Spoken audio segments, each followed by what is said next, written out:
Your team, CS Health, and the team from the Ministry of Transport would like to start the meeting now that we have quorum. Yes, our senior, welcome to this meeting. Honorable Angwenyi, you only sit where it's written, sit here, and you consult with low tones. So I would want to start with a word of prayer, and then we proceed. Shall we pray? Almighty God, whom your wisdom and goodness have appointed the offices of leaders in the parliament of the welfare of society and the just government of the people, we beseech you to behold with your abundant favor as your servant, whom you have been pleased to call to the performance of important trusts in this republic. Let your blessings descend upon us here assembled, and grant that we treat and consider all matters that shall come under our deliberations in so just and faithful a manner as to promote your honor and glory, and to advance the peace, prosperity, and welfare of our country and those whose interest you have committed to our charge. Amen. I would like we start with the introduction, and I would ask Honorable Joyce Emaniko to start. Thank you, Chair. Good afternoon. I'm Joyce Emaniko, MP Turkana County, and a member of this committee. Thank you.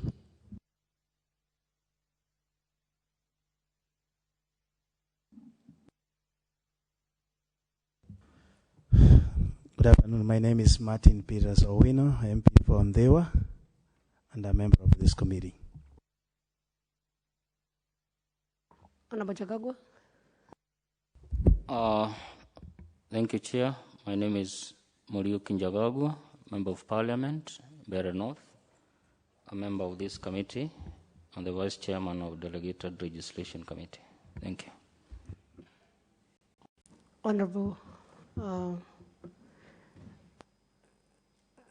Jimmy Agwenyi is a friend of the committee. Audio, you can assist Jimmy. Jimmy, if it's not working, you can move to a seat where the microphone is working. In the meantime, Vice Chair. President, okay. It's okay. Thank you. Jimmy Angwenyi, Member of Parliament for Kitutu North, and David Majority Leader, a friend of this committee. Is that Honorable Dagala? You have changed your hairstyle. Yeah, good afternoon. I'm Adagala Beatrice, woman MP Viga County, and a member of this committee. Thank you, Vice Chair. Honorable Joshua Kutunyi, MP Cherangan, Vice Chair of the committee. Thank you. And I'm Sabina Chege, member from Murang'a County, and I chair the Health Committee at the National Assembly. We have our secretariat, and since they are busy distributing the documents, Muyodi? Emmanuel Muyodi, Clerk Assistant. Thank you. I'd like to start with the Ministry of Transport. The CS or CAS or the PS, the person representing the Ministry of Transport, kindly introduce yourselves. Yes, Honorable Chairperson, my name is Christopher Obure. I am the Chief Administrative Secretary, Minister of Transport, Infrastructure, Housing, Urban Development, and the Public Works. I am representing the Cabinet Secretary, Mr. James Macharia, who, as you know, has not been able to join us this afternoon. I am accompanied by a number of senior officers from the ministry, and I would, with your indulgence, request them to introduce themselves. Thank you, Chair. Yes, and because this is a health committee, I would also advise that you put your mask, wear your mask properly. Thank you. Thank you, Chair. My name is Solomon Kitungu. I am the Principal Secretary, State Department for Transport.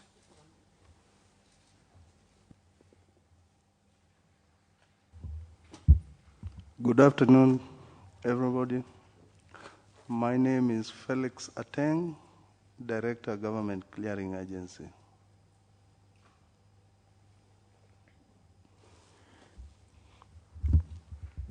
Good afternoon, Chairperson and honorable members. My name is Joe Mutugu. I'm Special Advisor to CS James Macharia.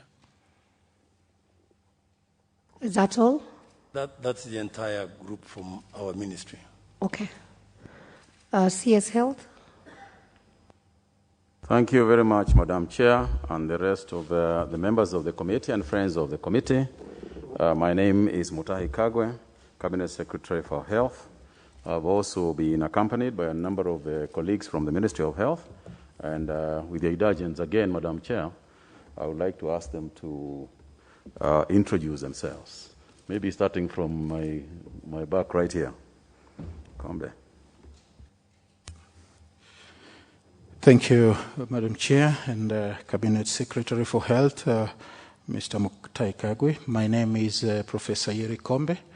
I'm the CEO of Kenya Medical Research Institute. Thank you.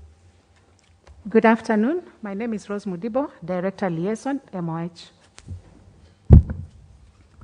Good afternoon. My name is Anne Nganga, working at the Ministry of Health in the COVID-19 Health Emergency Response Project.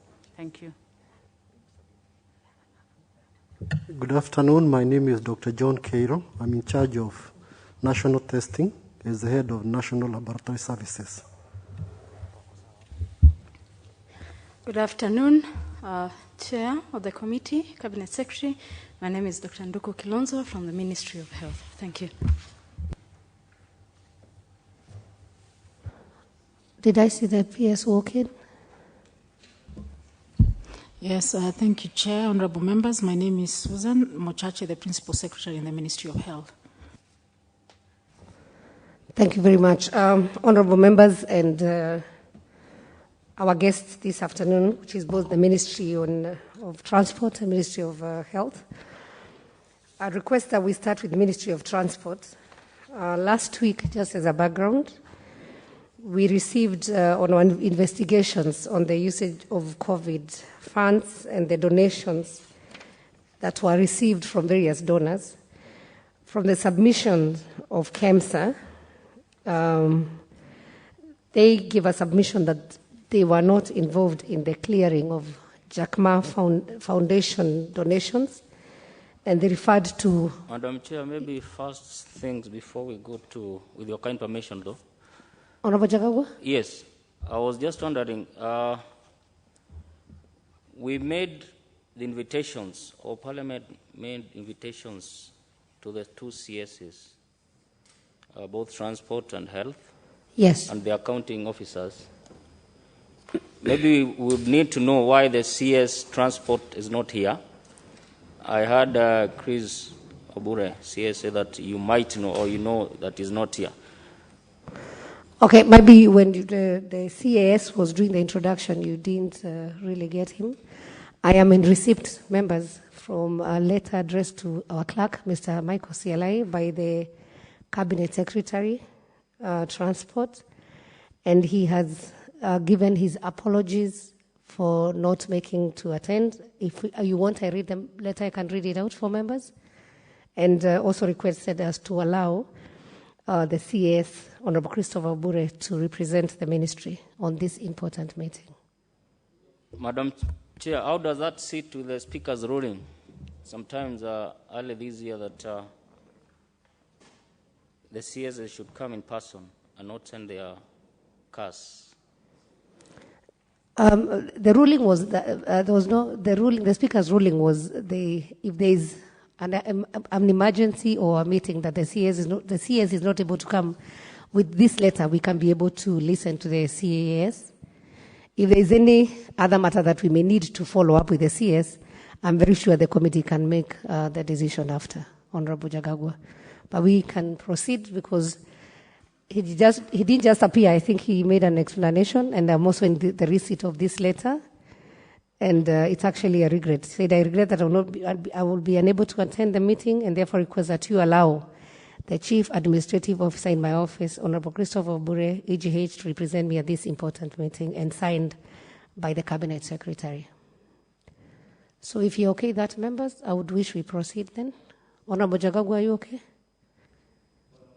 Chair, we proceed. Thank you. So I was giving a background that during last week's submission of KEMSA, there was an indication that KEMSA was not involved at all with clearing of the Jackma Foundation donations that were given to this country. And the submission was that the Ministry of Transport was involved in receiving, and KEMSA only acted on the instruction to just store and the distribution from the ministry. So I'd like to start with the Ministry of Transport, just to tell us the role that the ministry played in clearing the Jack Ma Foundation COVID-19 supplies, and how the Ministry of Transport handed over the shipment to the Ministry of Health and what was actually handed over. So I'll ask the CAS to proceed. Yeah, thank you very much, Honorable Chair.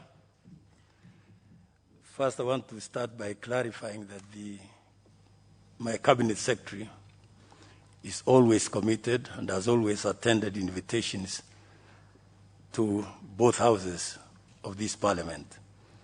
Unfortunately, on this occasion, he was not feeling well, and that's why he's not able to join us. Honorable Chair, we've been asked to come here and explain the role played by the Ministry of Transport in clearing the Jack Ma's Foundation COVID-19 supplies donation. That's question one. Question two, how and when the Ministry of Transport handed over the shipment to the Ministry of Health. And I wish to respond as follows. By way of background, the Republic of Kenya, through the Ministry of Health, received donations and medical supplies from the Jack Ma Foundation as part of its efforts to combat the COVID-19 pandemic. These donations comprised testing kits, personal protective equipment, and other medical supplies. The donations to Kenya were part of a larger donation to Africa that was originally received in Addis Ababa, Ethiopia, from where it was distributed to other African countries. All the Jack Ma Foundation COVID-19 donations were consigned through the African Union, Addis Ababa, Ethiopia. In response to the particular question, number one, on the role played by the Ministry of Transport in clearing the Jack Ma Foundation COVID-19 donation, the Ministry of Transport's role was limited to providing clearing services through the Government Clearing Agency, which was domiciled in the Ministry of Transport until 11th of May this year, when it was transferred to the National Treasury through an executive order. All the Jack Ma Foundation's donations were cleared exclusively by the Government Clearing Agency. Ground handling and storage services were provided by Kenya Airways, a licensed ground handler, as further described in my response to the second question, which I will deal with in a moment. Madam Chair, in response to the query on how and when the Ministry of Transport handed over the shipment to the Ministry of Health, the donations arrived at Jomo Kenyatta International Airport on various dates, as indicated in the table which we provided, which has been provided to this response and which we provided to members. Upon arrival at Jomo Kenyatta International Airport, the licensed ground handler, Kenya Airways, moved the cargo from the aircraft to their bonded warehouse, after which the clearing process was undertaken by the Government Clearing Agency prior to the release of the goods to the consignees indicated in the table below. The consignee verified that the details and the quantities of the goods received were consistent with the details in the airway bills. The table also contains details of the airway bill numbers, the description of the goods received, and the flight particulars. if you look at that table, airway bill number 071-369-96013. This is in respect to COVID-19 detection kits.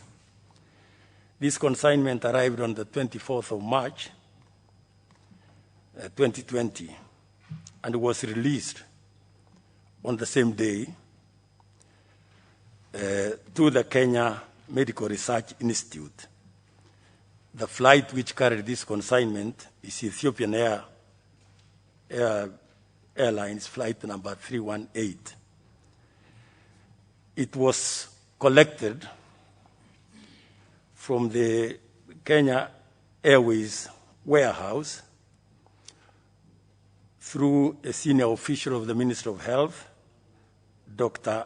Isabella Ayaga, who was the designated officer, Madam Chair, and was carried away in track registration number KAT 332X.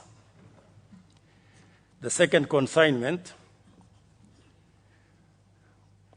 conveyed through airway bill number 071-37-000-00084, was in respect to medical supplies. That consignment arrived on the 15th of April and was released on the same day, again, to the Kenya Medical Research Institute through the same officer, Dr. Isabella Ayaga, who was the designated officer for purposes of this consignment.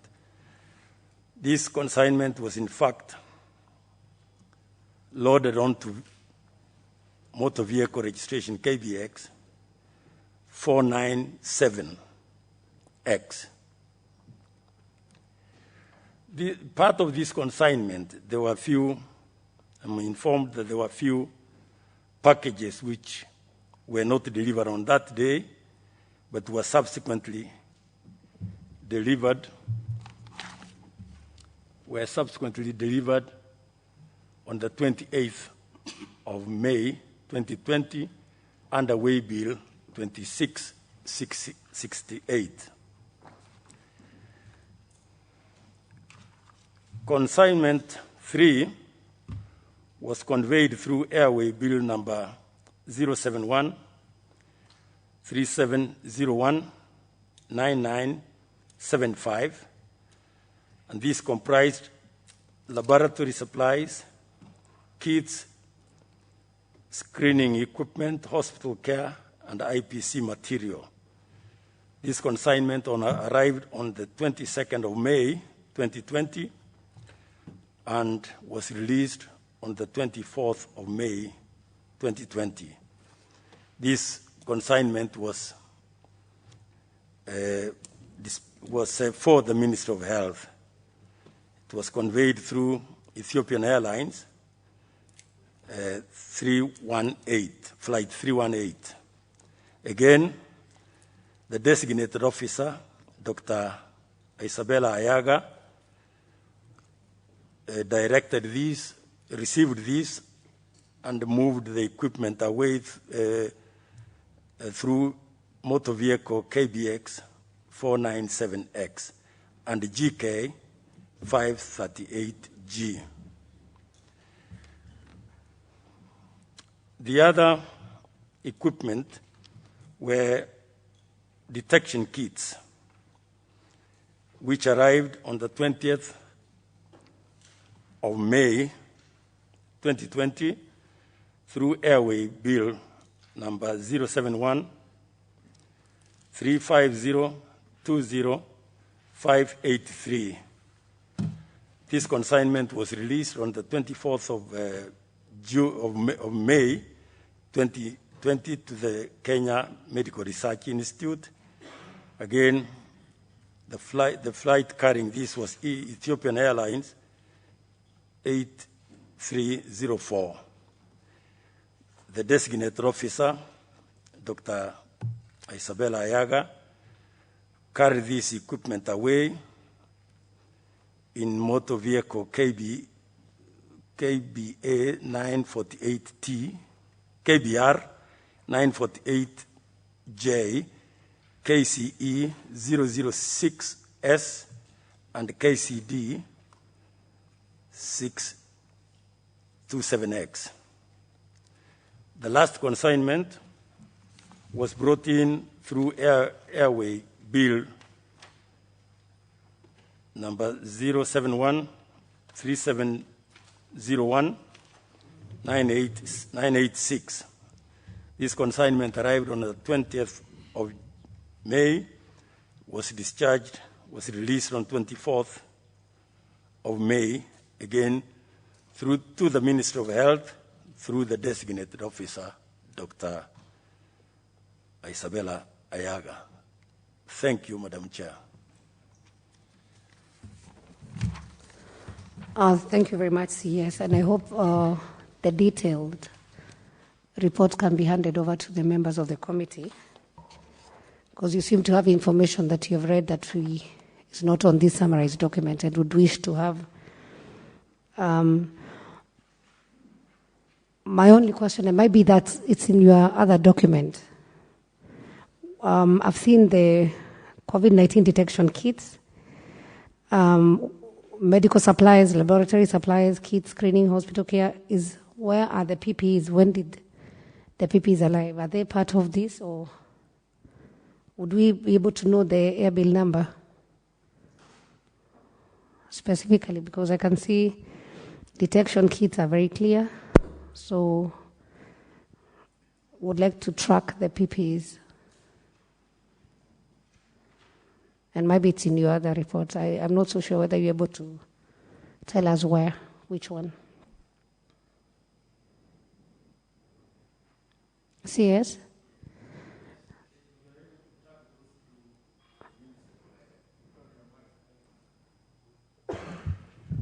Yes, Madam Chair, we are able to track this through the Minister of Health, who are the recipients, on behalf of KEMRI and on behalf of the ministry itself. Yeah, so my question is, you see, you have given us clearly the date of arrival, date of release. So which one is it? Which batch or which air bill number is it? Yeah. Which air bill number is it? You know, we can see their detection kits. It's clear. So my assumption is it's number 3, but I don't want to assume. So I'd like we clearly know the PPEs.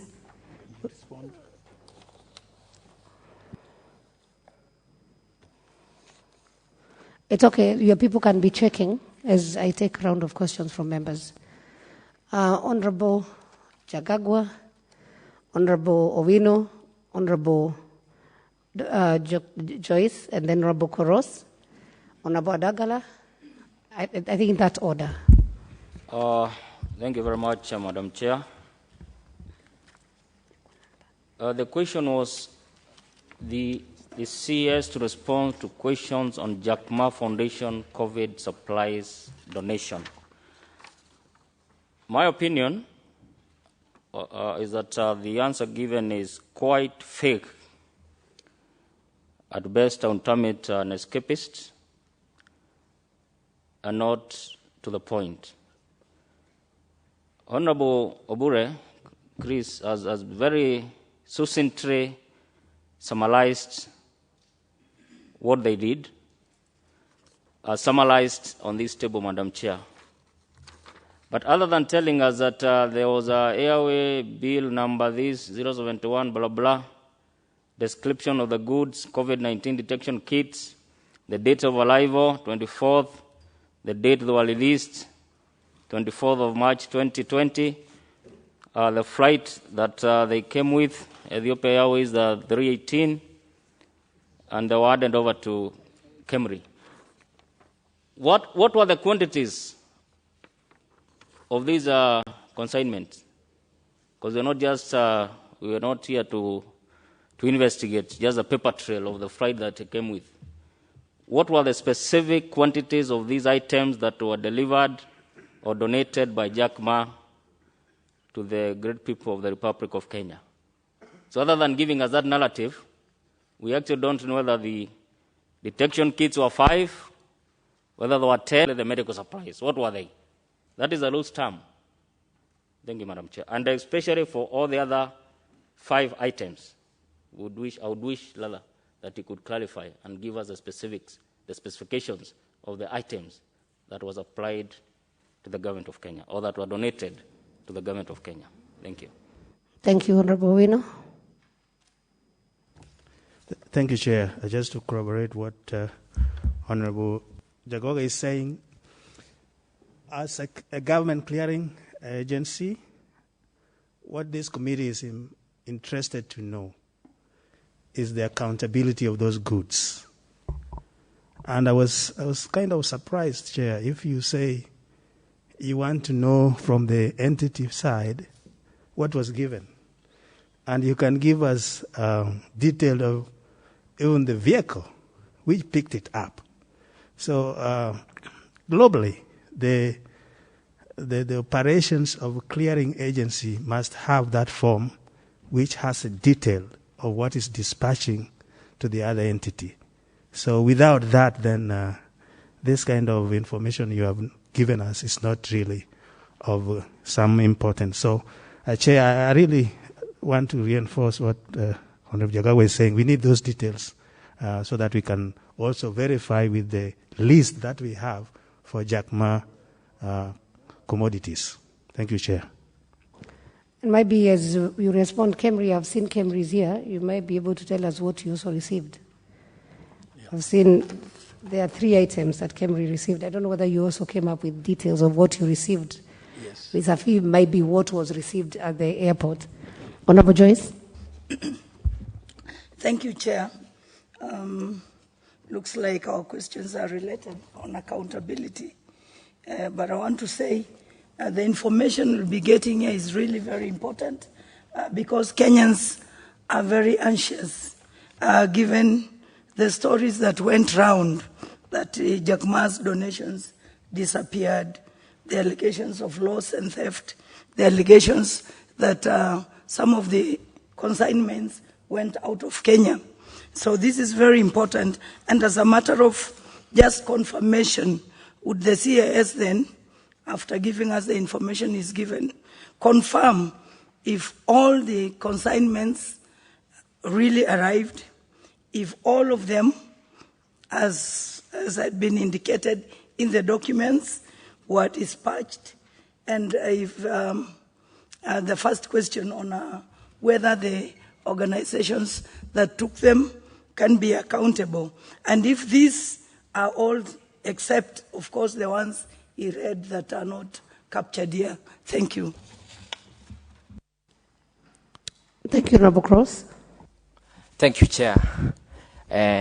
First and foremost, Chair, I think what we have received from the, is it CS or CS? Sorry, I came late.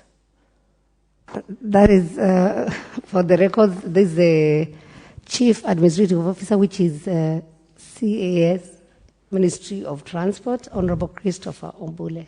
Okay, thank you, Chair.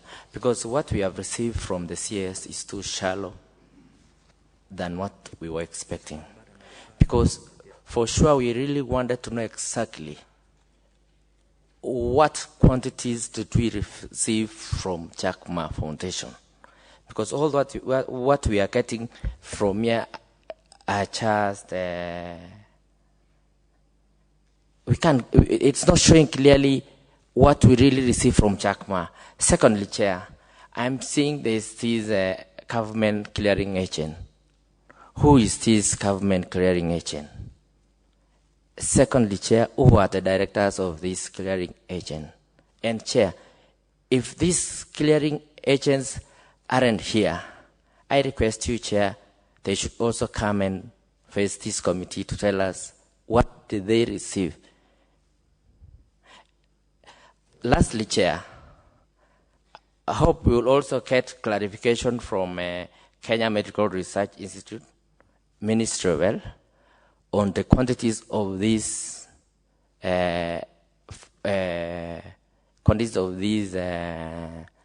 goods they receive. Thank you. I think you can respond. Yes. Yes, Madam Chair. The quantities of the goods that we received and cleared, this is contained in the airway bill. And as I said during my response, the representative of the Ministry of Health verified these items and confirmed that they were consistent. What she received was consistent with what was dispatched through Ethiopian Airlines. For example, on the first consignment, the quantity of the detection kit that was received and cleared were 11,300 kits. On the second way bill number, with details I gave, the consignment was 274 packages of various items of medical supplies. When it was received, when it was dispatched, they discovered that there was an excess of 12 packages. These 12 packages were subsequently received through Waybill 2668. Point of order, Chair. What is out of order? Yes, Chair. That's the information we wanted. Why is he keeping for himself that information? Did you have copies, CS, of that information? Yes, I will make available copies of this information. Okay. Because, and then, excuse me, Chair. I think we have one of our friend of the committee who is not supposed to be sitting here. Our senior is supposed to be sitting there, not here. Because I'm asking a question, he's responding for them. Order.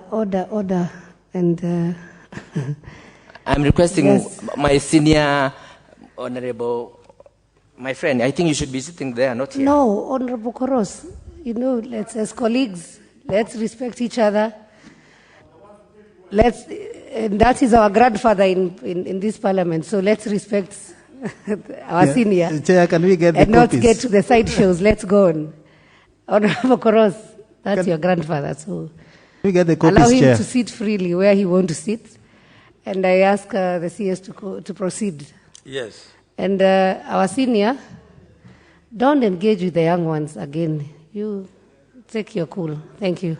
Madam Chair, Honorable Kolos is an honorable member. He's not a young one. Honorable Jagagwa, let's proceed. CS? Yes. Chair, can we get copies? I think that's what members really want. Yes, that's where we were at before we got diverted. So you said you have copies? Yes, I will make available those copies. Okay. I would wish that once you go through them, you table them, give them to our clerk, so that we can go through them. Madam Chair, the third consignment was in respect to disposable gloves, masks, and so on. And this was in the form of 3 packages of 22, each weighing 22 kilograms. And this, as I said, was received on the 28th of May, 2020. The other consignment, Madam Chair, was in respect of assorted medical supplies, 697 packages. This was received and dispatched on the 24th of May, 2020. However, on this consignment, 21 packages were short-landed, 21 packages. And up to this moment, this has not been accounted for by Ethiopian Airlines. But the rest of the packages arrived safely. And I want to confirm, Madam Chair, that all these items arrived safely and they were dispatched following proper verification by the designated officer.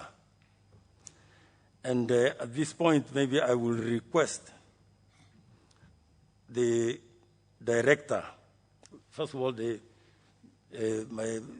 principal secretary, Solomon Kitungu, if he wishes to clarify any of these, following which, with your permission, I will request the director of the government clearing agency, maybe because these are the people who handled them on the ground, to say, with your permission. That's in order. Proceed, PS. Thank you, Chair. Chair, we came with the director for government clearing agency who actually dealt with the matter so that he could provide any further details. So who is the director? Proceed. I think you've heard the concern from members, and it's clear what information they want to get. So would you just be very clear on what you received, the process, and how you handed over, whether to KEMRI directly or to the Ministry of Health?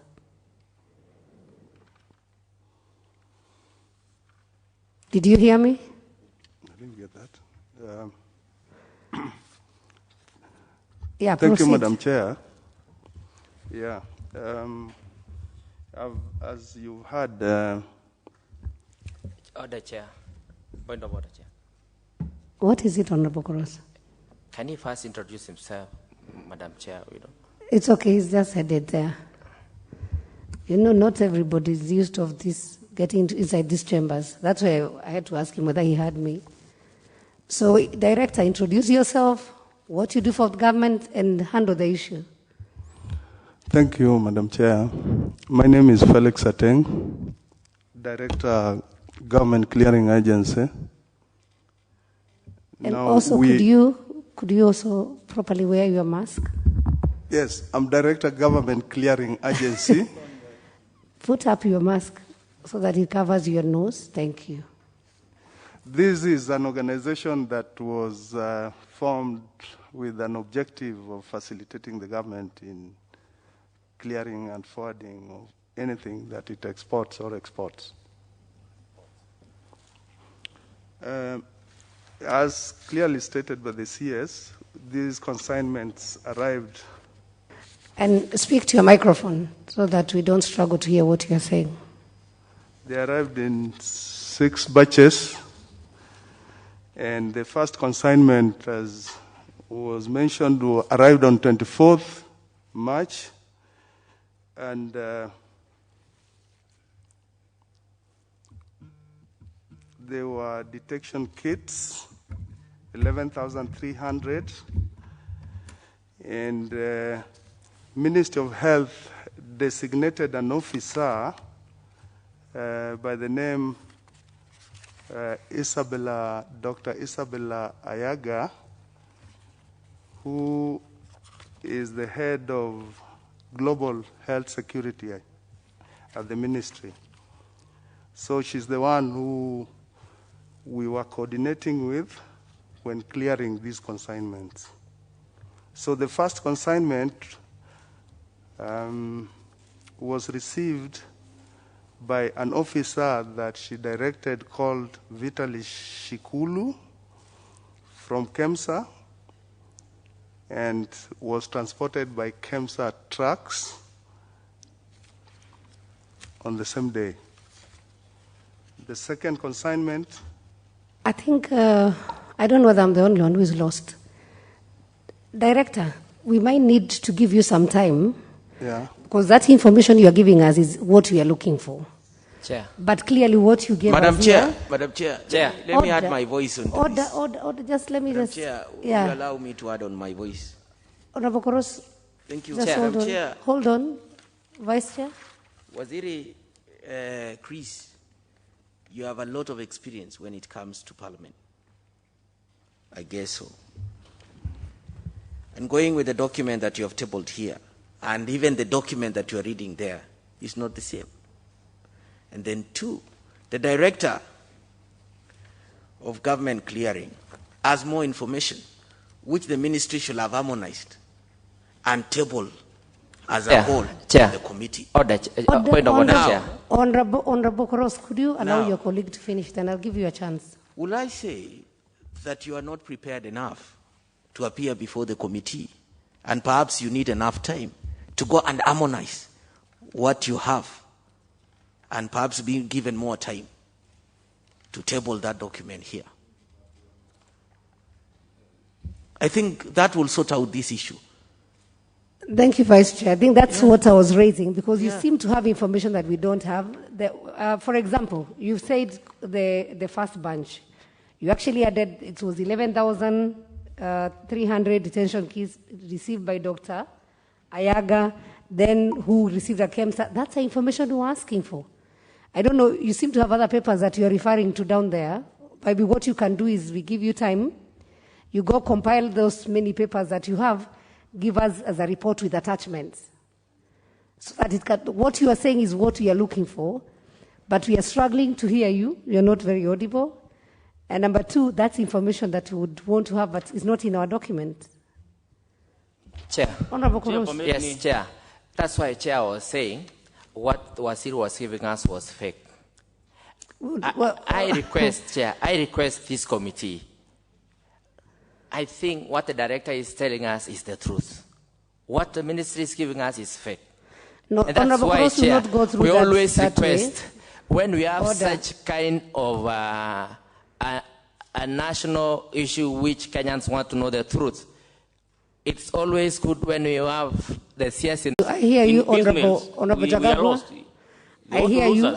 I think we are all in agreement that the document before us from the ministry is not Chair. well prepared. And so I want to make a decision so that we move on. Madam Chair. But because we see the director, you have a lot of information that we require. We need to compare what you received, what KEMRI will say they received or the ministry, and what actually got to the warehouse and what went out. Because this is a house of record. And we just need to have proper records. As we said, you can say something and you deny tomorrow, I didn't say it. So that's why we need written submission before this committee. So I think I'll allow you, CS, to say something, but I'll allow you after that, you take leave, go prepare a proper document, and appear before this committee tomorrow at 9 a.m. We'll start earlier. We're to start at 10. We can start 9 a.m. with you so that we can have a proper document. CS. Yes, I hear what you are saying, Madam Chair. But what were we asked to come and respond to? We were asked to come here and respond on the role played by the Minister of Transport in clearing the Jack Foundation supplies donation. We responded to that. The second one was, how and when did the Minister of Transport hand over the shipment to the Minister of Health? We have explained that. Subsequently, supplementary questions have arisen as to the quantities. And we were in the process of providing these quantities, and I had promised that we will supply copies of these because it was not in the initial response, Madam Point of Chair. information, Chair. Just a point of information. What do you want to inform? CAS. Yes, do you want to be informed by Honorable from Diwa? Yes. Thank you. Proceed. Thank you, Chris. What this committee really wants is the detailed document. And actually, when you are called here, you are given an opportunity to exonerate the ministry on what is flying out there. So what we really want, including bill of quantities, and if possible, pro forma invoice, whether it's donation, they do have those from the shipment agents. In this case is ET, which is Ethiopian Airline. So why we are standing you down, even though you have responded, but in our view, that response will not get you off the hook of these things going around. So you need to get back, get the time, get the details, including those pro forma invoice attached to it, bring to us, then we will be over. That's what we are looking for, CS. Thank you, Chair. We are concluding this matter. Honorable Chris Obure, do you feel now you're informed? Yes, I am properly informed, Madam Chair. And yes, it's a good idea. Let's provide all the information on one sheet. We'll be able to do that and bring the information back by 10 o'clock tomorrow morning. 9. I can do it 9:30 because we have another committee. We have other people coming in at 10. Fine. We had scheduled you for this afternoon. Okay, but fine. Even for your officers, because I know they are there. Okay. Director we will of do clearing. That. We'll do that by 9:30 tomorrow morning. 9:30. Chair, before you close. Yes, Professor. Could I have a word, please? Thank you very much, Chair. My name is Mahmoud Sheikh, Member for Parliament, Professor Mahmoud Sheikh, Member of Parliament for Wajir South, and a member of the Health Committee. Apologies that I was in another meeting. Now, my point is not about the CAS or anybody, or not about the director's position or anything else. It is about why the CS is not here. If this has been discussed, then I will need to get updated on. But why is the CAS here? If we can remember, the Health Committee has clearly put forward, and it has gone to the House and the Speaker. Yes. Let me just inform you that we had already dispensed that matter. There's a letter already with us. And so it's only that you came in a little bit late. We had already handled the matter. Tomorrow he must be here.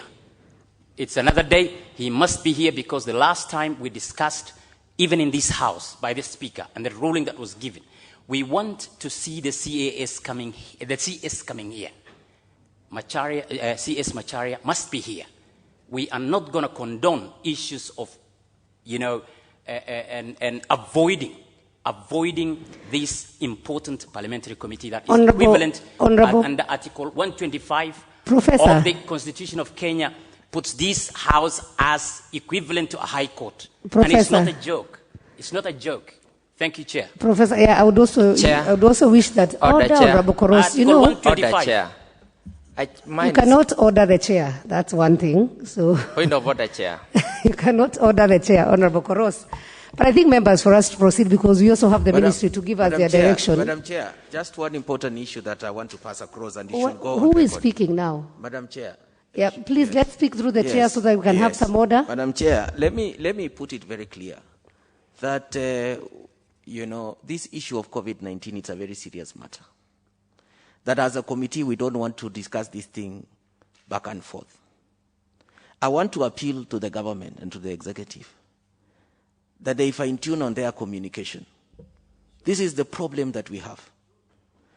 It could be not, perhaps maybe there is nothing that is going on about this issue of COVID. But when we have people from the executive coming with half-baked information, this is what creates tension and dotted line outside there. So I will appeal that any institution of government invited here, if they know that they are not prepared enough, they need to go back and prepare. So then we avoid all these gray areas.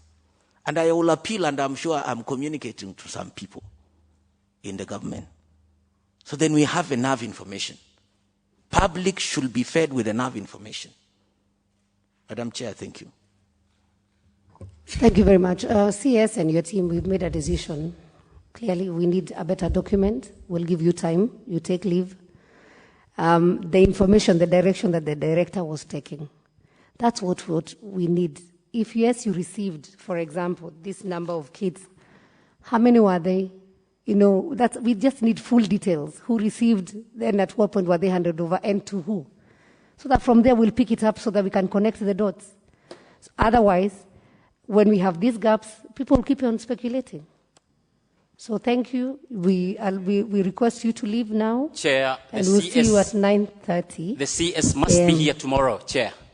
I want this ruling to be done on. The CS Macharia must be here. We're not going to accept CAS to come and stand up for him all the time that he's avoiding this committee. It is unacceptable. Do we want to call it impunity of the last order? We will not accept it. We will not accept into that. And I want every member of this committee to be able, Senate as well as the National Assembly, to take that with me and second everybody here. We want to see the CS. Why is he not here? We are not going to accept tomorrow that we will not be attending this meeting Professor, I don't want to rule you until out he is of here. order. We will not accept it. I'll rule you out of order, Professor. Because once we have documents communicated to this House, we also a House of procedure. We cannot anticipate what will happen tomorrow. But Chair, so Chair. order, members. Chair. We are allowing the order, ministry team to leave so that we can proceed. So Ministry of Transport, kindly take leave. Madam Chair, we'll communicate to the Speaker on this matter. For record, Madam Chair. Yes. I did inform the House, report to the House earlier, that the CS has a commitment and he always attends parliamentary committee meetings wherever he is required. But I said on this occasion, he is indisposed. And I'm saying, you have asked us to come back tomorrow. We will stress to the CS on the need for himself to come personally, if he is well enough. Point of order, CAS, Madam Chair, allow me. Is it now, if I'm sure you have a role to play. That's why you are a CAS and you are appointed. Whoever appointed you, His Excellency, must have seen your capacity. For you to come to the committee and pass back the issue to the CAS that he can be invited, it means you want to cast aspersion on your own commitment or that capacity to dispense government policy in Parliament. Do you want to challenge your capacity? I thought you are here on your own capacity. You've been sent by your boss to come and the reason why you are his assistant, it means you have that capacity. Madam Chair. Chris, I know you have the experience. You should not panic. Madam Chair. Now, I don't know why we are having this argument. We have ordered ministry. I think you need more time to go prepare yourself, give us facts. Madam Chair, permit me to weigh in on this, please. Kindly, Madam Chair. We are not arguing. What I hear the members say, and I'm certain you've heard them, and the CS has heard. What he has said is very simple. He's going to place on the CS to attend tomorrow if he's in a position. Yes. It's as simple as that. Yes. But we need to place it in home that if the CS is unwell, we pray for his quick recovery so that he comes and faces this team tomorrow. But honorable members, I well, also want to remind you, thank you, Honorable Jagagua, that the last sitting, it's always good to be fair. The last sitting we had, the CS Transport came and appeared. And I don't think we have ever invited him and he has ever failed to come. There is a proper document forwarded to the clerk's office. So if there is a reason, all of us, anybody can be sick, anybody can have a commitment. So I don't think we need to really belabor on that point.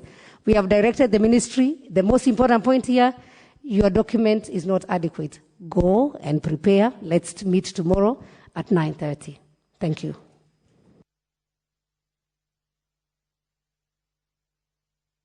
Let's go to the Ministry of Health. Thank you very much indeed, Madam Chair. Madam Chair, could I just start by saying that indeed I am aware that my colleague is ill-disposed and would have loved to be here himself, because I personally spoke to him on my way here, wanting to know whether he is coming, and I'm aware that he is ill-disposed. So I think it's good also to clarify that and to clear that it is not, he did not leave, he did not come here intentionally. And I would like to clarify that. He wanted to rest the case with my friend, Sheikh.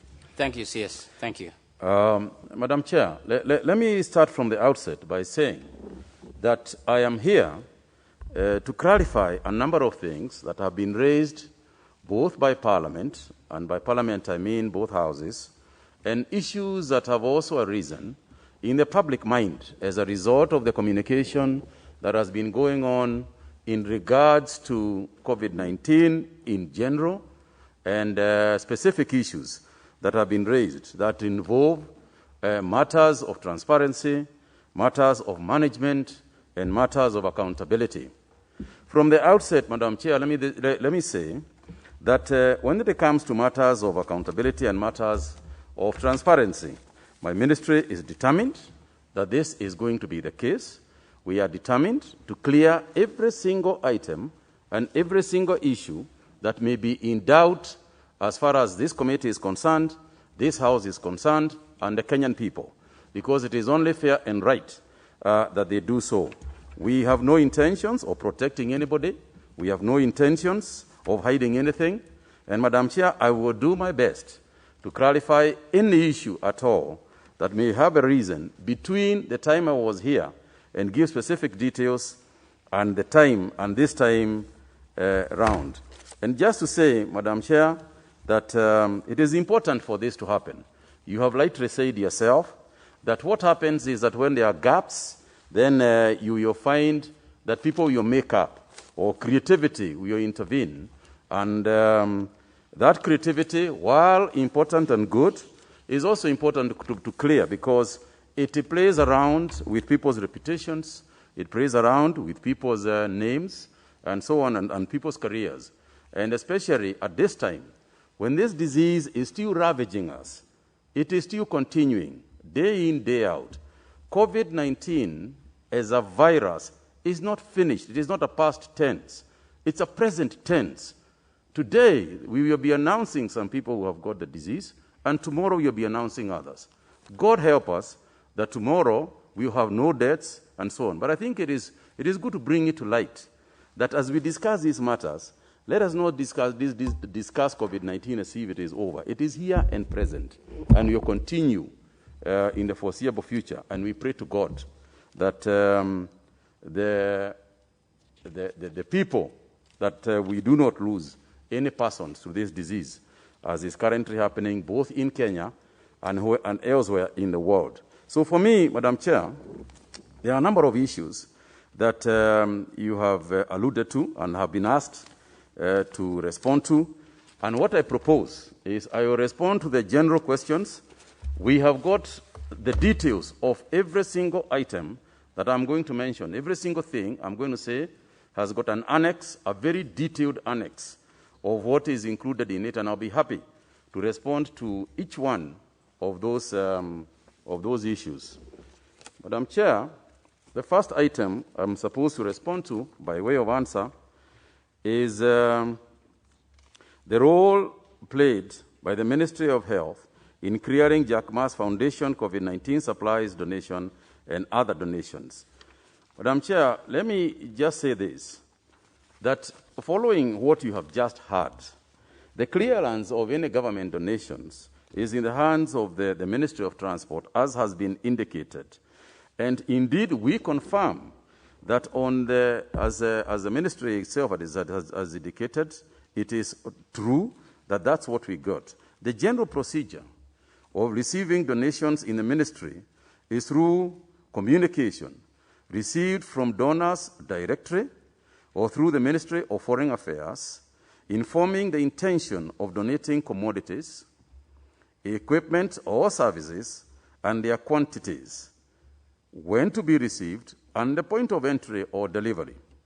The ministry then gets in touch with the government clearing agency, which is responsible for the clearance of government cargo, to confirm arrival and requirements for clearance. Once the commodities are cleared, they are transported to KEMSA or to KEMRI for storage and subsequent distribution.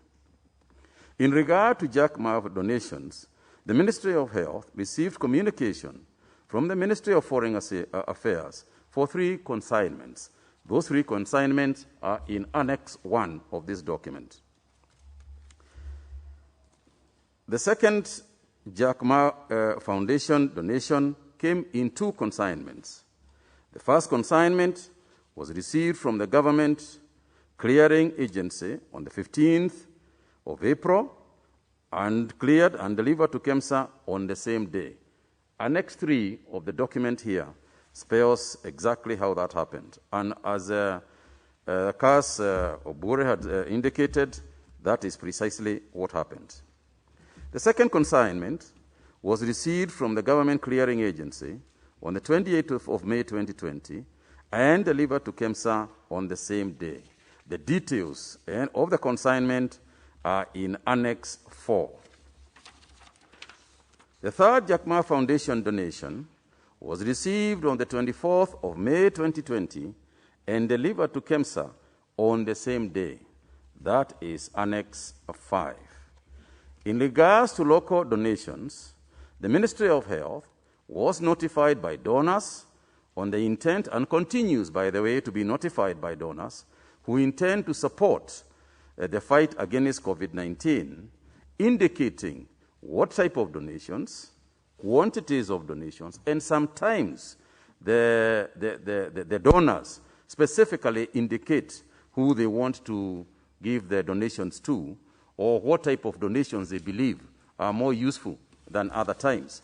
And since this is a donation, we sometimes confer with them and agree. If a donor wants to donate to a specific county, we have no issues with it. We receive and take as they donate. Madam Chair, on the role of the Cabinet Secretary on KEMSA management and procurement of COVID-19 health products and technologies, Madam Chair, let me just respond as follows, and if you allow me, explain a little bit more. To say that the role of a Cabinet Secretary, not just Mutahi Kagwe, the role of a Cabinet Secretary is to provide policy and strategic guidance and leadership, in this specific case to KEMSA, but widely in the institutions under each ministry. Madam Chair, this is an important question that you raised, because it refers largely to some of the things that I have personally been verified for regarding my intervention or so-called interference with... Chair, point of order, Chair. What is out of order? I request Wasiri not to clean himself here, because even as we have information, let him go direct to... Honorable Koros, Please, you can also not gag him, allow him to speak, then you can make your judgment. I think we have called him here to express himself. Once he does so, it is for the committee to come up with a conclusion. So let's allow him to proceed. Proceed, CS. Thank you, Madam Chair, for the protection. Madam Chair, may I be very clear that the role of a Cabinet Secretary in any institution is essentially to give guidance, is essentially to provide leadership, and Madam Chair, all Cabinet Secretaries must at all times be in touch with the institutions which they run. Otherwise, what would they be doing? Madam Chair, in this instance regarding KEMSA, and in direct response to the question that you have asked, of course, Madam Chair, I have engaged KEMSA repeatedly especially over that COVID-19 period. And Madam Chair, it is my job to do so. It is my job to talk to the ministries. Madam Chair, as we speak right now, the KEMRI boss is here with me. We consult. Last time I was here, we were with the chair of Kenyatta National Hospital. We consult. There is not a single CEO that I don't consult with continuously, because, Madam Chair, it is my job to communicate policy. It is my job to communicate government strategy to the respective institutions that I have in my ministry. Madam Chair, in this specific case, for example, we were in a crisis. And Madam Chair, yes, we do not micromanage the institutions which we run. But we were in a crisis. And I can repeat, and I can give you examples of meetings that I had with the chair, with the CEO of that institution. I called in the people from KEMRI, and the boss is here. I called in even lab technologists and technicians to discuss in a crisis where we knew nothing about. Which are the reagents that we need? Where do we get them from? What are the other items that we are going to need to fight COVID-19? And Madam Chair, it is easy to forget how the situation was at that time in March, when the whole world was dying away. In some instances, we are being told 1,000 people are dying per day. We are not ready. Everybody in the country is screaming for PPEs. It would be totally irresponsible for me to sit in my office and not ask my executives and not try to bring everybody together from KEMSA, the laboratories in KEMRI, the laboratory in National Influenza Labs. I was bringing all these people together in settings so that we can be able to get a solution to a problem we knew nothing about, to a challenge we were not ready for. So, Madam Chair, I also communicated directly to the CEO and gave government policy. For example, I am the one who gave direct policy that going forth, because of the high cost of PPEs globally at that time, we were able and zeroed in on local production of the same materials, which cut the cost, Madam Chair, from 9,000 shillings, which was the global prices at that time, to 4,300 shillings, a cut down of over 50%. Now, Madam Chair, it's my job to communicate to the CEO and to say to him, government has made a policy decision that going forward, we are not importing PPEs, we are going to buy them from local approved suppliers. And Madam Chair, that is my job. That's what I should do. So I am at a loss. I was at a bit of a loss when I'm told that I am giving directives or I'm trying to influence, I'm putting pressure. Madam Chair, I put pressure on each and every person in my ministry at that time. And in fact, Madam Chair, what I should do is apologize and thank them for the pressure in which they were working under. And I think it is important, Madam Chair, also to remember, there is an old saying in English, when the war gets very hot, even the generals go to the war front. And for me to sit in my office and do nothing would be totally irresponsible. And therefore, and I answer this question, not just in regards to KEMSA, but also in regards to other institutions, and indeed, in regards to government management. That's what we do. That's what my job is. And that's what I must continue to do if we are going to be successful in this fight. Madam Chair, if I may give another example. I have spoken. I mean, the CEO of KEMRI is here. We have been with him around the country. We were with him in Kilifi to try and detail and talk to people there about the possibilities of working for a vaccine, for this, against this disease. And I have been with Kombe to Kilifi for the same. That's my job, Madam Chair. It is my job to put people under pressure so that they can produce the results we are looking for. It is, however, not my job to tell anybody to commit any crime. It is not my job to advise anybody against anything that they are not supposed to do. And in the event that I told a CEO to do something that is against the law or something they were uncomfortable with, the normal thing to do in government is to say, give me what you are telling me in writing. Point of order. It is out of order. That's Honorable Tongoyo. Yeah, thank you, Madam Chair. And take the opportunity to introduce yourself, and I can see you have a friend next to you whom I request to move to the next seat so that we keep social distance. Okay, thank you, Madam Chair. If you are seated somewhere that is not written, sit here. No, you are seated in the wrong place, then take another seat. Thank you. Proceed, Honorable Tongoyo. Thank you, Madam Chair. Gabriel Tongoyo, MP Narok West, and a member of this committee. Madam Chair, from the list of questions that I asked to the CS to respond to, there are quite a number. And I think it should be fair enough for him to respond to question 1, 2, and down, so that we probably come to the questions. He seems already to have jumped the gun, answering to what we even actually have not asked. Thank you. I think CS be guided that you also summarize. I am summarizing, Madam Chair, but the question is really quite clear. The role of the Cabinet Secretary on KEMSA's management and procurement of COVID-19 health products and technologies.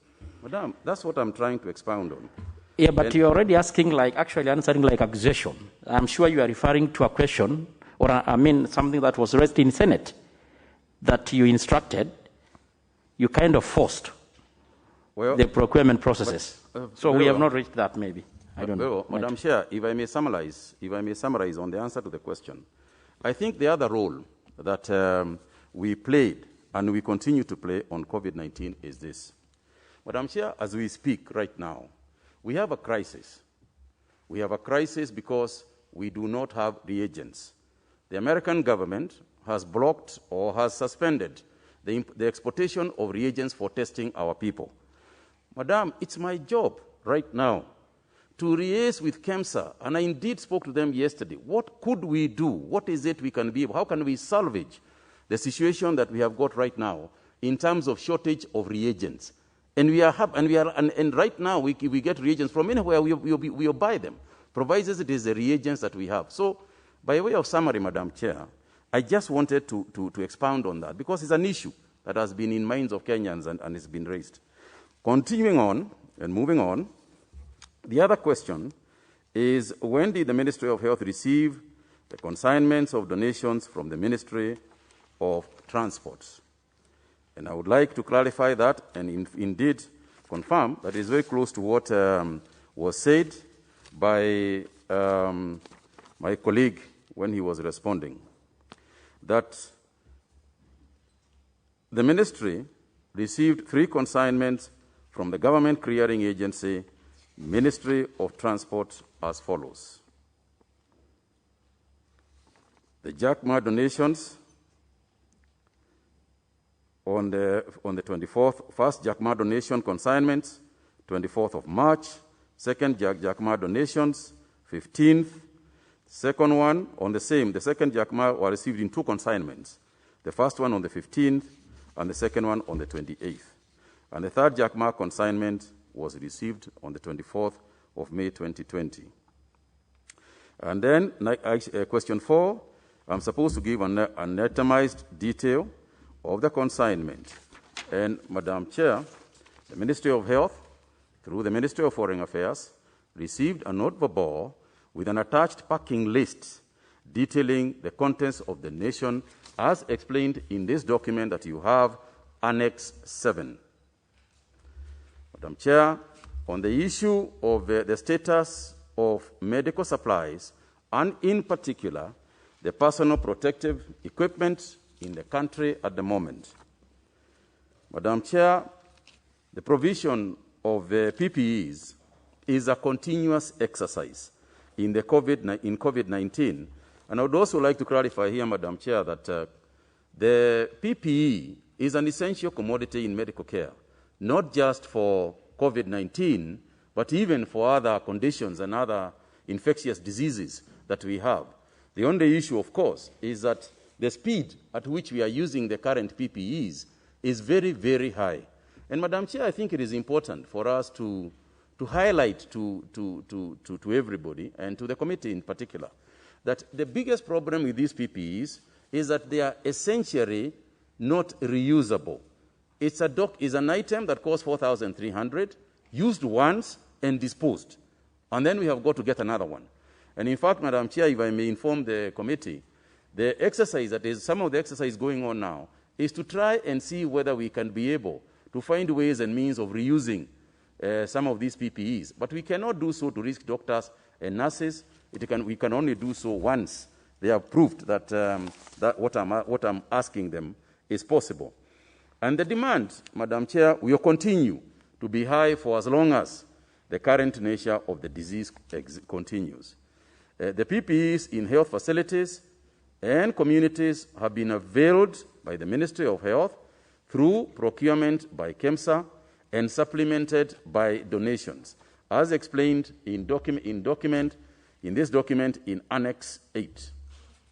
But there are also other sources, including procurement by county governments themselves, both from KEMSA and direct procurements from other sources, as we agreed, and the President waived the issue of procuring from KEMSA so that they can also buy from locally approved producers. But in addition, the COVID-19 Emergency Response Fund Board has distributed PPE kits to health facilities across the country. Using its capital fund, KEMSA procured also PPE kits, as was presented in their submission to this Committee of Health. I thank you, Madam Chair.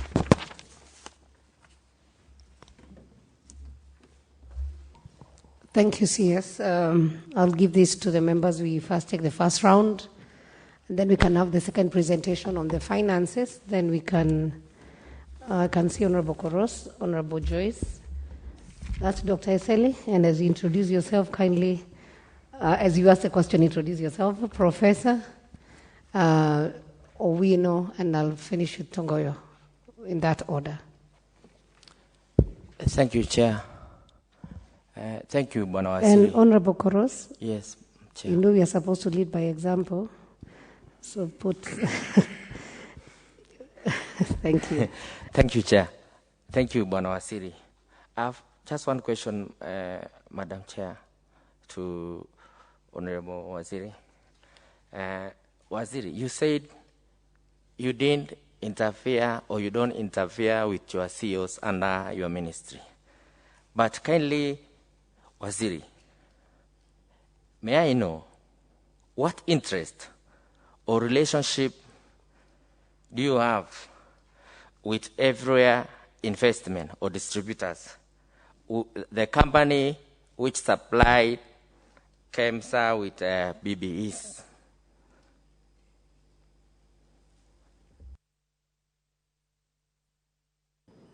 Honorable Joyce. Thank you, Chair. Thank you, Chair. While I appreciate the involvement of the CS and coordination of the sagas under him, and the constant regular consultation, I also want to appreciate the urgency that is usually expected in an emergency.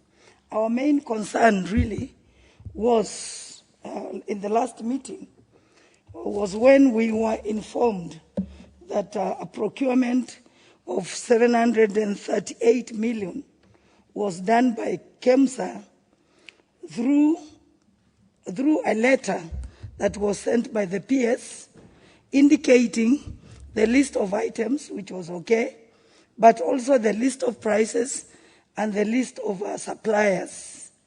And when we asked KEMSA whether that was procedural, because we were wondering whether the ministry did the procurement procedures, and I think KEMSA also confirmed to us that it was not procedural.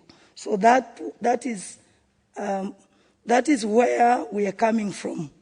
And our second concern then, the other concern was a very large procurement by KEMSA of over 7 billion, apparently without consultation or maybe even approval, which I think the ministry will tell us whether that was the case, of items that we might even incur losses in price differences or even warehousing these supplies indefinitely. We were wondering what the ministry is also planning to do with these items. Thank you, Chair. Thank you, and I'll request Honorable Joyce, you hold on the answer of that question, because the submission be from the ministry, I guess, covers, so you allow them to do their submission, and then I'll give you the first chance to interrogate the answer. Honorable Eseli. Thank you, Chair. I'm Honorable Dr. Eseli Simiyu, MP for Tongaren. Bwana Waziri, there were some disturbing rumors that the Jack Ma donations were stolen, then sold back to KEMSA. Now, those were very disturbing rumors, especially if we are talking about a donor who has helped the country. I don't know if there was any truth in this, and if you know anything about that. Then lastly, I think, Bwana Waziri, you must be quite disturbed that KEMSA is holding stock worth 6 billion shillings, which was purchased at the height of the pandemic at very high prices, and now they're having difficulties selling them at the current prices, and it will result in a very serious loss to KEMSA. Thank you. Prof. Thank you very much, Chair.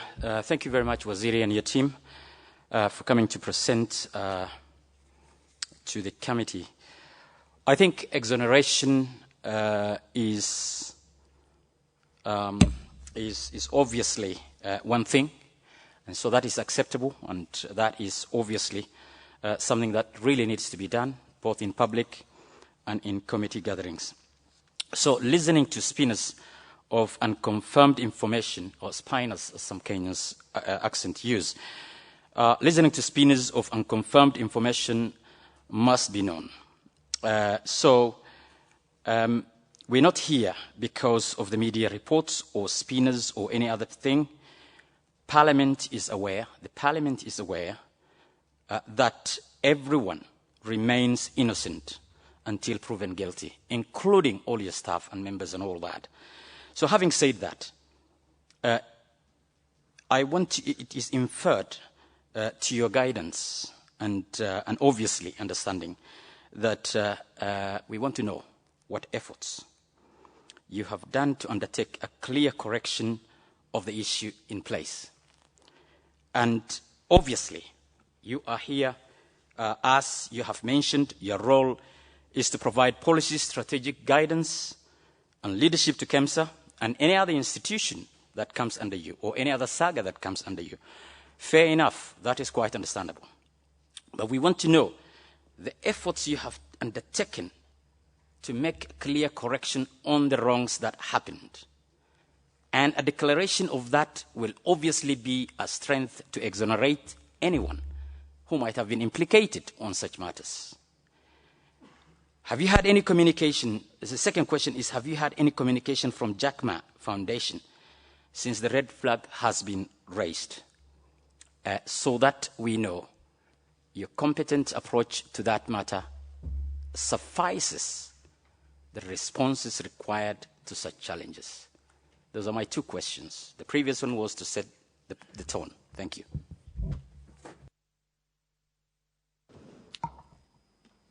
Owino? Thank you, Chair. First of all, let me thank CS and PS and the team. You have done a tremendous job. What this committee is trying to do is to have a clear statement to put the ministry where they should be and squarely where they should be.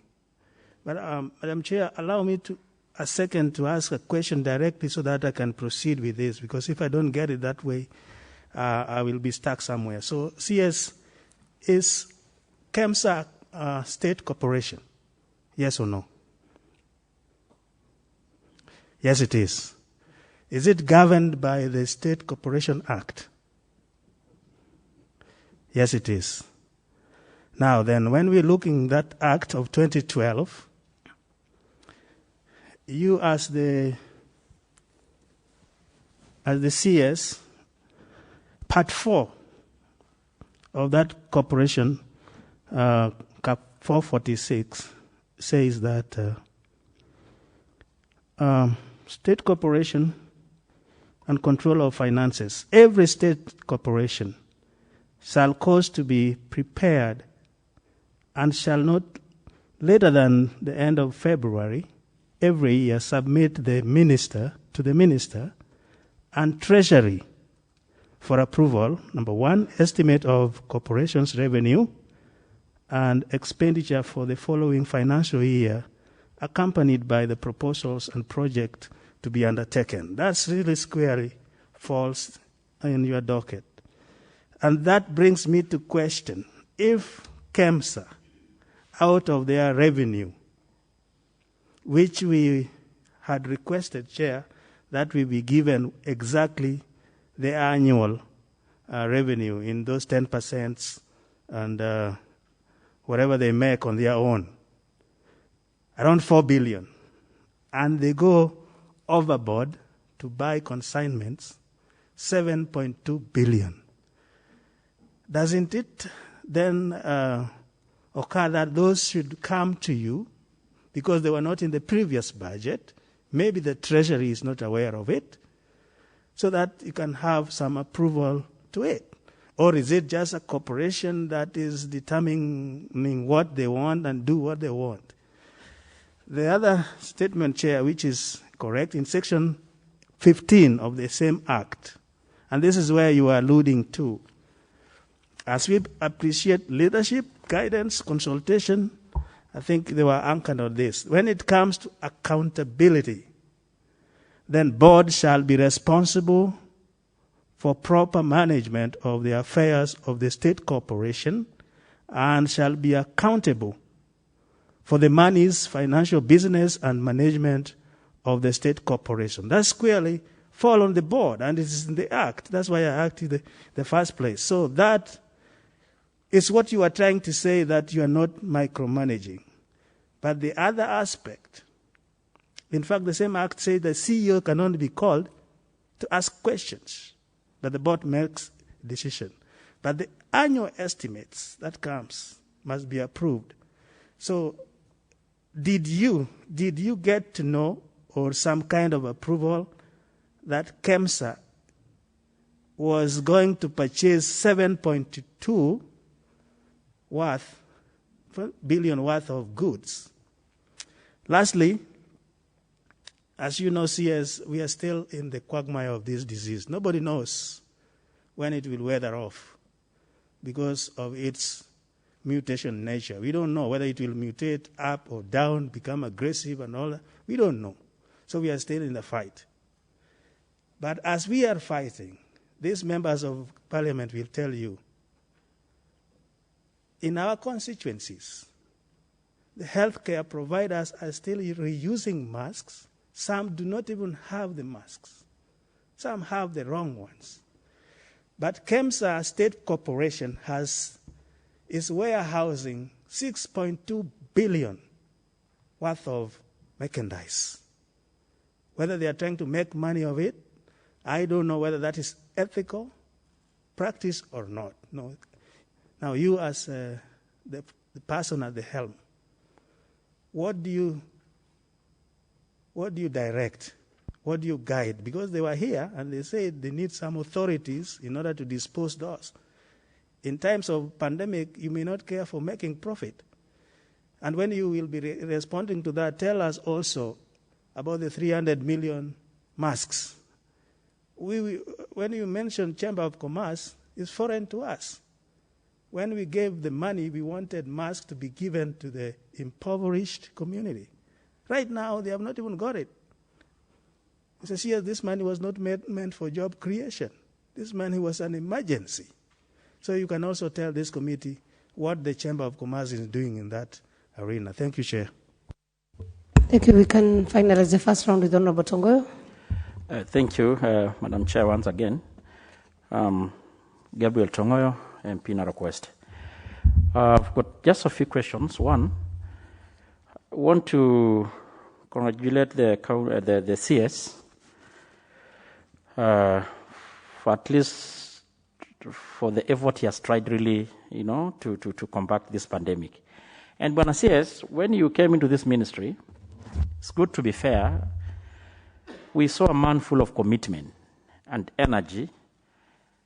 But just before you settled down, you made a personal confession that the ministry that you are heading is full of cartel, is a mafia house.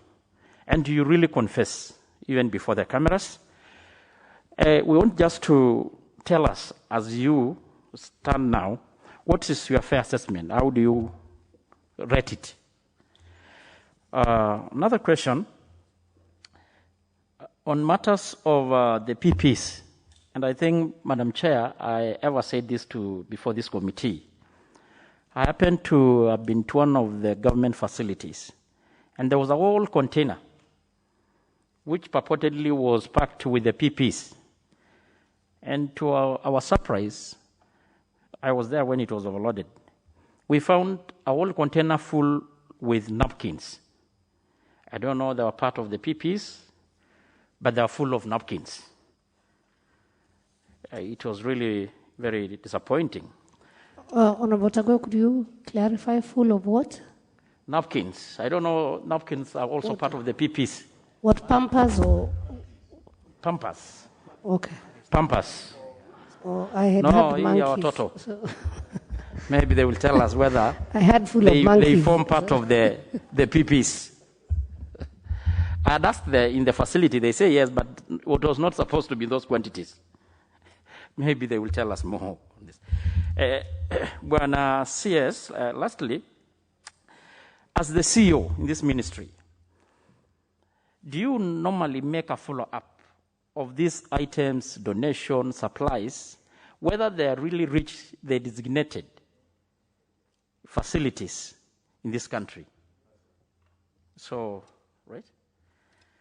Lastly, I know this is one of a question that you really try to explain on your opening remarks. I think there was a big allegation from the KEMSA CEO in the Senate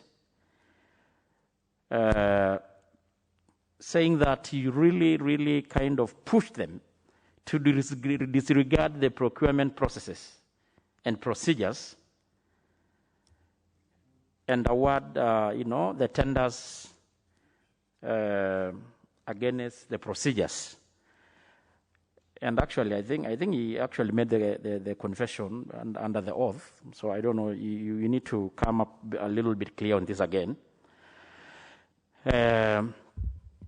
because I'm sure when the pandemic was declared, we had a little bit of some time, and any responsible CEO or manager will at least put in place, some. You cannot keep 9,000 because you bought something at 9,000, and you say that you cannot distribute it to counties unless they buy at 9,000. They will not buy them at 9,000.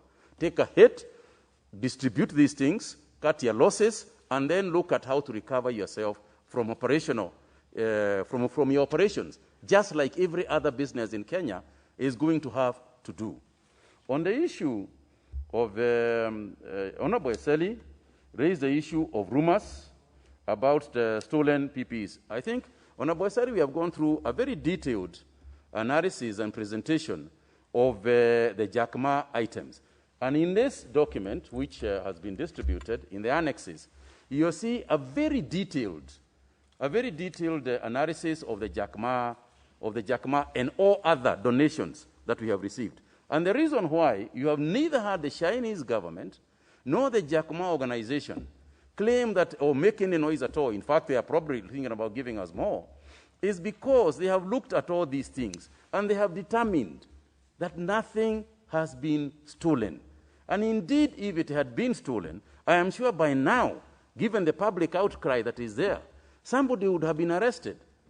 But you see, Madam Chair, when somebody says that, items have been stolen, some of them are even supposed to have gone to Tanzania in accordance with some of the exposés that I hear.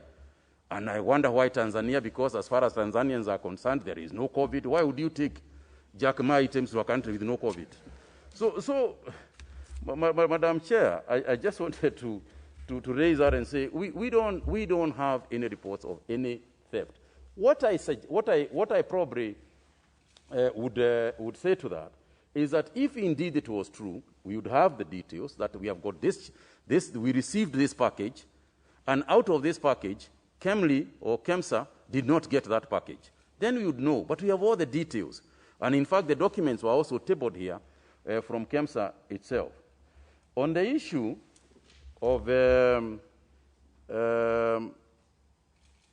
price drop, I think I've addressed that particular issue. Now, Professor Sheikh, on the issue of what steps? What steps? Well, what have we done? And, Madam Chair, it's important for us to point this out, that we had two instances. A, we had our own internal audit go to KEMSA to try and find out what the issue was. And I'll tell you, Madam Chair, something that is probably not in the public domain. When we were sending our own auditors to go and look at KEMSA, we were not just sending them because of COVID-19. We were sending them to assess the issue of efficient management, because there is efficiency and there is matters corruption and matters efficiency. And we are looking at both. How efficient is our system? Because this followed some complaints, even from some of our donors, who wanted documentation. They wanted documentation clarified. For example, if the Global Fund is giving us some money, and they want communication to tell us, we gave you this money, therefore, please, can you please give us the accounting of that money, who you procured from, who you did, just like the World Bank I have just explained. And when they ask for those kind of things, You want to give them to them instantly. You want to give it to them immediately.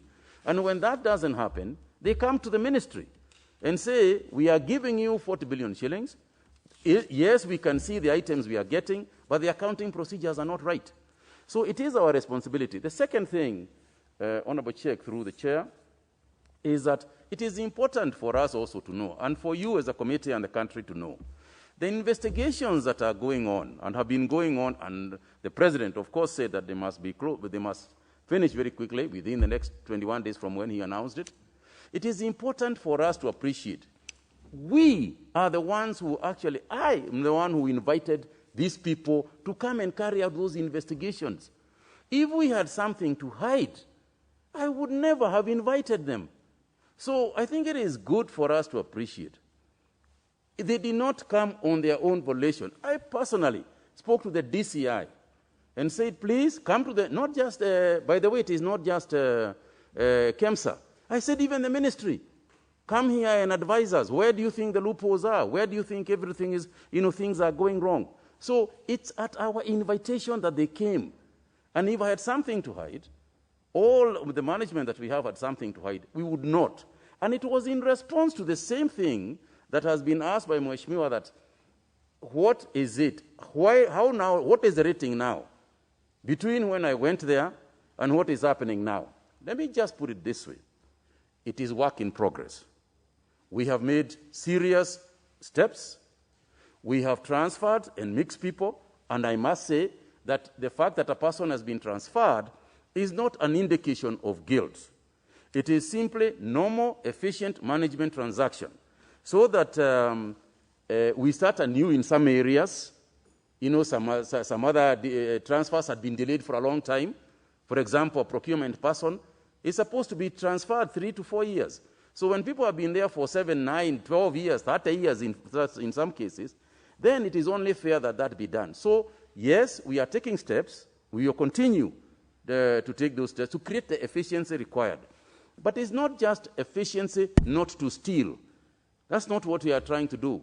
It is efficiency not to steal, but it's efficiency to be able to deliver healthcare to Kenyans. Because by the end of the day, in spite of all the discussions we are having, in spite of all the demands on us, the purpose of the ministry is to deliver affordable healthcare in time and efficiently. So the changes that we are making are also part of that. Because when you ask how do I rate it, I would say that it is work in progress, but we have made many steps in terms of creation of efficiency, in terms of a very good relationship with the county governments and county governors, because we cannot deliver universal health care unless we work with the counties. These are some of the gains that I would say that, that we have made. I think a lot of the issues that Honorable Owino raised in regards to the clarity of the relationship between our SAGAs, our prostators, our hospitals that run on their own, in terms of the boards and the role of the board that you rightly raised, Honorable Owino. I think it is important also for us to appreciate that policy communication, and when there is a crisis, as I said, procurement rules, there are very specific procurement rules. Emergency procurement rules allowed other emergencies, and these are carried out in the various organizations. And what happened at KEMSA, and I think this is what even the chair of the board said, is that they quickly formed a committee, a procurement committee, that can be able to fast-track those things in accordance with the state of affairs of the day. So at no time would I, as the CS in the ministry, propose to anybody that do not follow procurement rules. The procurement rules that you follow will be in response to the environment in which you are in at that time. So, for example, if you are procuring for something that is not an emergency, the procurement rules are clear. And at any time, the procurement authority knows exactly what is going on. And when you go wrong, then you don't go wrong because the CS told you to go wrong. You go wrong because you're a poor manager. and you don't know how to manage, and you don't know how to use the law in terms of procurement procedures. So that's a management issue. It's a micromanagement issue. What is the law regarding procurement? And I cannot go otherwise. And if any CS or any board chairman were to ask you to do anything that is not within the bounds of the law, then you must tell them, Bwana CS, this is not what the law says. Please give it to me in writing. If that is what you want, if you want me to break the law, give it to me in writing. And then we can take it up from there. So my job is, has never been, and will never be, to ask anybody to break the law, any saga, any organization that we are in, and I haven't. But so it is up to an individual.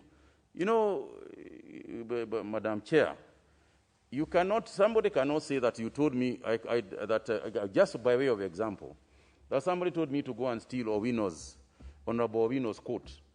And I steal Honorable Owino's coat and say, you know, it is Jimmy Ang'onyi, Honorable Jimmy Ang'onyi, who told me to steal Honorable Owino's coat. It just, life is not like that, you know? There's no logic to it. So you cannot cry.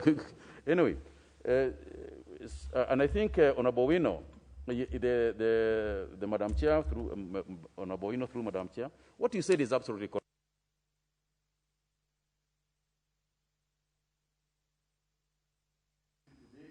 Your microphone. Yeah, okay. when it comes to the day-to-day management of an institution, you cannot go above a budget. Yes, you give us a budget. We'll approve the budget. We will then take the budget to, as you said very rightly, in February. In this particular case, as you recall, I went to the ministry at the end of February. But the point is that yes, that what you said is correct. A budget must be brought from every saga. Once the budget has been approved, it is taken to the Treasury. Following that approval of the broad operations of the organization and moving forward, what then happens is that the board approves things in accordance with that budget that has been given. In other words, if you go over budget, the only people who approve board, budgets is the board. So if you go over budget without the board approval, then clearly you are swimming in your own wild waters. And from then on, you are actually personally responsible, you know, for those situations. And that happens in all the boards in accordance with what you have yourself lightly pointed out. Now, just to finalize on the issue of the 300 million masks, I am aware that the chamber itself will come, but I think that what happened, Madam Chair, to Honorable Owino through the chair, is that the procedures for, and a decision was made between the government and, in fact, within the conference of the Council of Governors, that what we are going to do is that we are going to distribute the making of these masks to the counties, to the, and the most viable institution at that time was the chamber, so that they can go and distribute them, make them with their members in the various counties, and distribute them there. But I think what may have brought the delay is that KEBS also insisted that, yes, you are going to make these masks. Yes, we want tailors and other people to do, but they must also be approved by KEBS for use, for use by various individuals. So I apologize. I apologize for that delay. It should not have happened. And I think that KEMSA must fast-track that as quickly as possible, and the chamber must fast-track the making of the masks. Because, Madam Chair, it's also right, if we can, whenever we can, it is also right that we try and raise, you know, and give people in the villages some sort of work, so that we are also addressing their plight, and we are also addressing their economic challenges. So, and that's why we have got all those things like Kazi Mutani and so on, is the mitigating that circumstance. As I finish, Madam Chair, I think that one of the issues that also came up is KEMSA and the 6.2, some issue on the 6.2 billion stock that they are currently holding. I think I also answered that question, that yes, they are holding some serious stocks of PPEs, We need those PPEs in the country, and I don't think that they have a choice except to look at it and sell it and be realistic about the current market prices. Waiting does not mitigate anything. I thank you and submit. Thank you very much. Honorable members, I'll ask for indulgence. If we would allow the PS Muchache so that we can go through the figures, and then after that, then we can do the next intervention kindly, so that we... I have questions for the Honorable Senator CS. Kindly, if you could allow me. Is it something that can wait, then we ask all of them together? Honorable Jagagwa, kindly. Am I true struck when the PS comes, it will be another set of questions? Am I true struck? Let us... Sorry? Madam Chair, the position on this matter is very simple. With your kind permission. You know, in as much as we are constrained for time, this is a matter that has actually gained notoriety. And I still ask you to wear your mask properly. Thank you, Thank Madam you. Chair. So, in as much as we are constrained for time, this is a matter that has gained notoriety. So, we need to give Kenyans all they deserve. Proceed, Honorable Jagagwa. Madam Chair, thank you. I'll make two statements and then ask three questions with your kind permission. One is to, because as we under Article 95, we speak for Kenyans, we speak for people. Some have approached us and some have approached me about the matters of reporting by our very good friends, members of the fourth estate. So kindly, as you take these reporting, as you make the reportings, make it as factual as it was. Let us avoid sensational reporting, because it might hurt careers. That is my first statement. The second statement, Madam Chair, is on under Article 227 of the Constitution, that each and single cent of the Kenyan taxpayer money must be prudently utilized. Now, permit me to ask my questions. We did set up, Honorable CS, we did set up a COVID emergency fund. I think you appeared before us under the delegated legislation, and we set up that fund sometimes in April. So my first question on that is, how much money, either in terms of government funding, in terms of donations, grants, how much money has gone into that kitty since it was set up?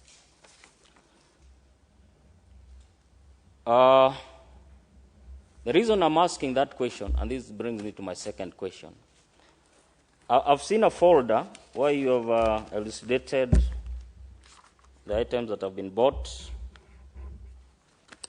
where you have also, there are some correspondences from the CS Mochache, especially the letter of 15th April 2020, which we shall come to later. I've also seen a letter, some correspondence from Mr. Muredi, the commercial director. There are letters from Jonah Mwangi Manjari, the CEO KEMSA, literally seeking for money, literally begging for money from the ministry so as to pay off COVID-19 suppliers. So if there's money in that kitty, why are the suppliers not paid? My second question is that it's on the issue of masks. Bwana Waziri, you've been here, I think this is the third time on matters of COVID-19. And we have talked about the issue of masks. There's 300 million in the kitty.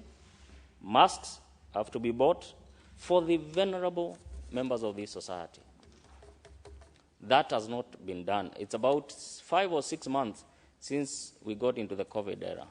The masks have not been bought. You have explained severally that there is an arrangement, or you're about to enter into an arrangement, or something is in the offing between the ministry and the Chamber of Commerce for the making of these masks. I'll let you know that as we are still grubbing on how the masks will be made, how they'll be distributed, Kenyans, those are vulnerable, still do not have the masks. So it's up to your office, it's up to your ministry to hasten that process. But of most pertinent, and which brings me now to my question, is that the chairman of Chamber of Commerce, Richard Ngatia, he is supposed to appear before us tomorrow morning, and I'm certain that is one of the questions that will arise. Unfortunately,